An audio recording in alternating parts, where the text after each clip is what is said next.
ನನಗೆ ಮಾಹಿತಿ ಇಲ್ಲ. ನಾನು ಹೋಗಿ ಜಾಗ ನೋಡಿ ಹೇಳಿದ್ದೀವಿ.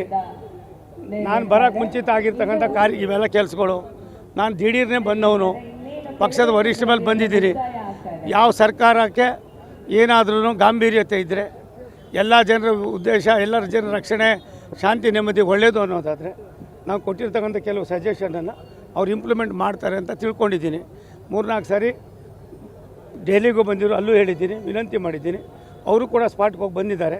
ಅದಾದಮೇಲೆ ಏನಾಗಿದೆ ಗೊತ್ತಿಲ್ಲ. ನಾನು ಮಾಹಿತಿ ಪಡೆದು ಮಾತಾಡ್ತೀನಿ. ಒಂದು ಸತ್ಯ, ಇದು ನನ್ನ ಸೃಷ್ಟಿಯಲ್ಲ, ನನ್ನ ಕಾಲದಲ್ಲಿ ಆಗಿದ್ದಲ್ಲ. ಯಾರ ಕಾಲದಲ್ಲಿ ಆಗಿದೆ ಅನ್ನೋದಕ್ಕಿಂತ ಹೆಚ್ಚಾಗಿ ಯಾವುದೇ ಭಾಗದ ಜನರಿಗೆ ಅನಾನುಕೂಲ ಆಗಬಾರ್ದು, ಅನ್ಯಾಯ ಆಗಬಾರ್ದು.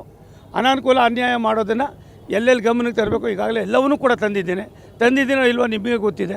ವಾಸ್ತವಾಂಶನ ತಿಳಿಸಿದ್ದೀನಿ. ಅನಾವಶ್ಯಕವಾಗಿ ಇಶ್ಯೂ ಮಾಡ್ಕೊಳ್ಳೋಕೆ ತಯಾರಾಗಿಲ್ಲ. ನಾನು ಮತ್ತೆ ಇನ್ನೂ ಒಂದು ಸಾರಿ ಸಂಬಂಧಪಟ್ಟಂಥ DK ಶಿವಕುಮಾರ್ ಮಂತ್ರಿಗಳ ಹತ್ರ ಮಾತಾಡ್ತೀನಿ. ಯಾವುದೇ ಕಾರಣಕ್ಕೆ ಪಾಪದ ಕೆಲಸ ಮಾಡಬೇಡ್ರಿ, ಯಾರಿಗೂ ಅನ್ಯಾಯ ಆಗೋದು ಬೇಡ. ಯಾರ್ಯಾರಿಗೆ ಹಕ್ಕಿದೆ ನೀರು ಕೊಡೋದು, ಎಲ್ಲರಿಗೂ ನೀರು ಕೊಡಬೇಕಾಗಿರೋದು. ಅವ್ರಿಗೆ 3 TMCನೋ 5 TMCನೋ ನೀರು ಕೊಡಬೇಕಾಗಿದೆ. ಕೊಡೋದಕ್ಕೆ ನಮ್ದು ಯಾರ್ದು ತಕರಾರಿಲ್ಲ. ಅದು ನನಗೆ 1 ನಿಮಿಷ ತಾಳು, ನಮ್ಗೆ ಗೊತ್ತಿಲ್ಲ. ಅವ್ರಿಗೇನು ನೀರು ಹಂಚಿಕೆ ಮಾಡಿದಾರೋ ಅಷ್ಟು ಗೊತ್ತು ನನಗೆ. ಬಾಕಿ ಸುದ್ದಿ ಇಲ್ಲ. ಮಾಹಿತಿ ತೊಗೊಂಡು ಮಾತಾಡ್ತೀನಿ.